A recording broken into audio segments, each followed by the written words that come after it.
A nossa Terra já foi o lar de animais, ao lado dos quais até as cobras gigantes, tubarões ou elefantes de hoje parecem pequenos. Neste vídeo, vamos ver 7 gigantes que nos mostram hoje até onde a natureza pode chegar. O maior artrópode que já viveu em terra firme. Era um artrópode blindado de vários segmentos, que viveu no final do Carbonífero, há cerca de 315 a 299 milhões de anos. Arthropleura. Fósseis encontrados na Europa, especialmente no que hoje é a Grã-Bretanha e a Alemanha, mostram que estes animais atingiam comprimentos de bem mais de 2 metros. A maior descoberta conhecida é um exemplar de cerca de 2,6 metros. Isso faz da Arthropleura o maior artrópode terrestre conhecido na história da Terra. Anatomicamente, ela não era apenas uma cópia ampliada de uma centopeia. O corpo consistia em vários segmentos fortemente blindados, que eram ligados por articulações. Provavelmente tinha vários pares de pernas por segmento, como os milípedes modernos, o que lhe permitia um movimento lento, mas estável, pelo chão da floresta. A sua dieta é deduzida a partir de marcas de dentes e de sedimentos encontrados. Tudo indica que a Arthropleura não era um predador, mas sim, principalmente, herbívora ou detritívora. Vivia em florestas de carvão densas, comia material vegetal morto, folhas e, possivelmente, partes macias de plantas. Assim, era um decompositor importante no ecossistema daquela época.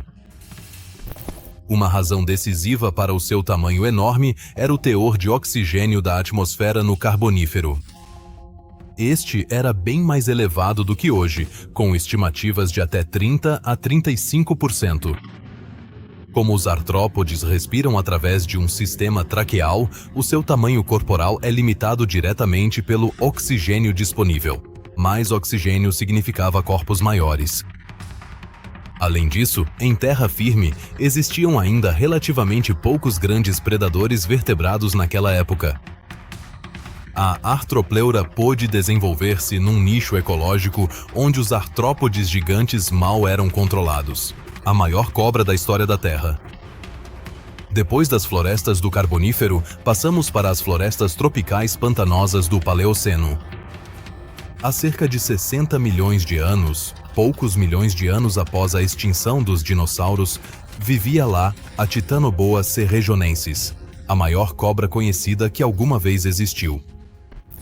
Fósseis da formação de carvão de Cerrejón, na atual Colômbia, mostram vértebras e costelas de tamanho extraordinário. Com base nessas descobertas, seu comprimento foi estimado entre 14 e 18 metros. Isso corresponde aproximadamente ao comprimento de um ônibus de viagem. O peso corporal é estimado em mais de 1 tonelada, bem mais do que as sucuris ou pitons reticuladas atuais. A Titanoboa não era uma cobra venenosa. Como as cobras gigantes modernas, ela usava a constrição, ou seja, o estrangulamento.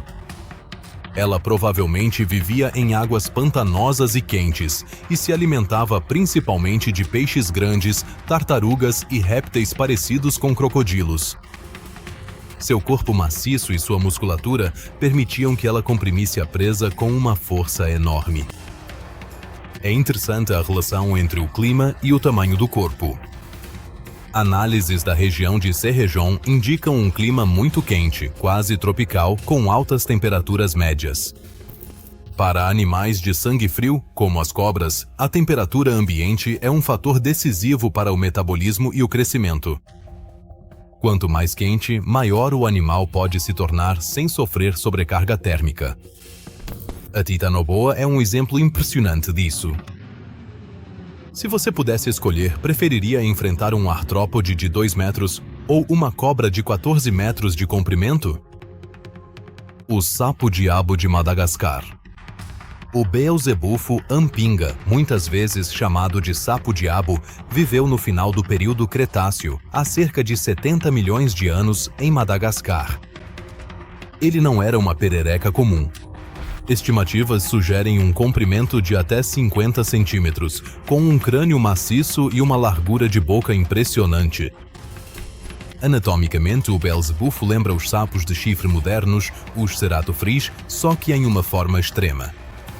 Reconstruções biomecânicas indicam uma força de mordida excepcionalmente alta para um anfíbio, forte o suficiente para quebrar carapaças duras de pequenos vertebrados ou répteis. Provavelmente esses sapos ficavam à espreita e abocanhavam tudo o que estivesse ao seu alcance. Se o Beelzebufo realmente caçava dinossauros jovens, permanece uma hipótese. Mas sua estrutura craniana e musculatura sugerem que ele comia mais do que apenas insetos. Ele ocupava um papel incomum. Um grande predador anfíbio especializado em caça por emboscada em um ecossistema dominado por répteis. Descobertas de fósseis também mostram fortes reforços ósseos no crânio, daí o nome da espécie ampinga, que na língua local significa escudo. Isso indica que ele não apenas caçava ativamente, mas também era bem blindado. O Beelzebufo deixa claro que o gigantismo não afeta apenas mamíferos, répteis ou peixes. Anfíbios também podiam atingir dimensões enormes sob as condições ecológicas certas. A baleia réptil que não era uma. Viveu no final do Eoceno há cerca de 40 a 34 milhões de anos, nos mares rasos e quentes do mundo de então. O nome é enganoso, Basilosaurus. Quando o animal foi descrito pela primeira vez, pensou-se ser um réptil marinho gigante, por isso Saurus. Mais tarde, descobriu-se que se tratava de uma baleia primitiva. Com um comprimento de 16 a 20 metros e um corpo comparativamente esguio e serpentino, o Basilosaurus era bem mais longo que a maioria das baleias atuais, mas menos corpulento.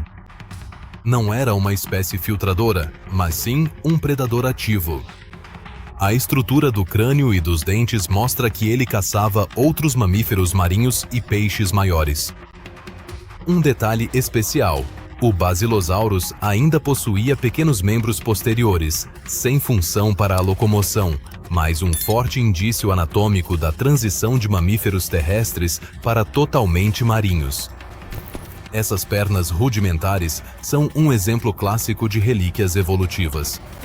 A distribuição dos fósseis, inclusive no norte da África e na América do Norte, prova que o Basilosaurus vivia em extensos mares quentes. Ele estava no topo da cadeia alimentar em seu habitat e é uma peça importante para entender a evolução inicial das baleias. O gigante blindado da Era do Gelo. O Glyptodon viveu no final do Plioceno e Pleistoceno, há cerca de 2,5 milhões a 10 mil anos, na América do Sul e partes da América do Norte. Era parente próximo dos tatus atuais, mas atingia dimensões completamente diferentes. Um comprimento corporal de cerca de 3 metros e um peso de até 2 toneladas são estimativas realistas. A característica mais marcante era sua carapaça em forma de cúpula feita de osteodermos, ou seja, placas de pele ossificadas. Essa placa de armadura cobria todas as costas e se assemelhava a um escudo rígido. Além disso, o Glyptodon usava um capacete ósseo sobre o crânio e a ponta da cauda era reforçada com uma clava óssea em algumas espécies.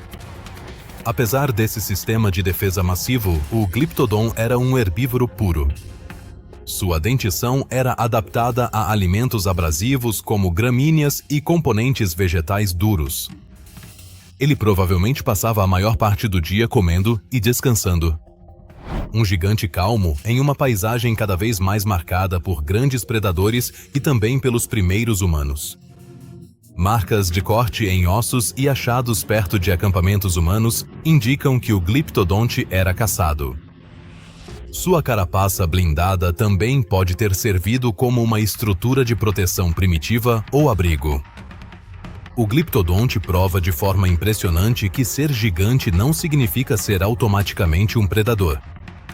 Muitos dos maiores animais do passado eram herbívoros e, mesmo assim, tinham grande relevância ecológica. A libélula com a envergadura de uma ave de rapina. Foi uma das maiores formas de insetos voadores de toda a história da Terra. Meganeuramoniae, Viveu no final do Carbonífero, há cerca de 305 milhões de anos, nas então vastas florestas pantanosas da Europa. Impressões fósseis de asas encontradas na França e na Inglaterra revelam uma envergadura de até 80 centímetros. Com isso, a meganeura atingia quase o tamanho de um falcão dos dias de hoje. Sua estrutura corporal era como a de uma libélula gigante. Asas longas e estreitas, grandes olhos compostos e peças bucais potentes. A meganeura era uma caçadora aérea ativa. Alimentava-se de outros insetos e, provavelmente, de artrópodes menores que capturava em pleno voo. A combinação de grande envergadura, estrutura de asa leve e alto teor de oxigênio na atmosfera tornou possível essa forma de gigantismo. Assim como na Arthropleura, o alto nível de oxigênio do Carbonífero teve um papel fundamental. O sistema traqueal dos insetos limita o tamanho máximo que o corpo pode atingir. Com níveis mais altos de oxigênio, distâncias maiores podem ser supridas de forma passiva. Com a redução do oxigênio em eras geológicas posteriores, esse gigantismo dos insetos acabou desaparecendo. O escorpião marinho na altura dos olhos de um ser humano. O Jaekelopterus rhenaniae, um tipo de euripterídeo ou escorpião marinho, viveu no Devoniano há cerca de 390 milhões de anos, sobretudo em águas salobras ou doces da Europa atual. Com um comprimento estimado de até 2,3 metros, o Jaekelopterus é um dos maiores artrópodes conhecidos que já existiram. Fósseis da Alemanha revelam braços preenseis gigantescos com estruturas parecidas com pinças, que eram perfeitas para capturar suas presas. Diferente dos escorpiões de hoje, o Jaekelopterus era um predador que vivia quase totalmente na água. Ele provavelmente caçava peixes grandes e outros artrópodes, camuflando-se na água e atacando de forma extremamente rápida. Seu tamanho lhe conferia um papel dominante nas águas daquela época. A combinação de Arthropleura, meganeura e Jaekelopterus mostra quão radicalmente diferentes os artrópodes podem ser na história da Terra. De vários metros de comprimento em terra, passando pelo tamanho de aves no ar, até predadores quase do tamanho humano na água.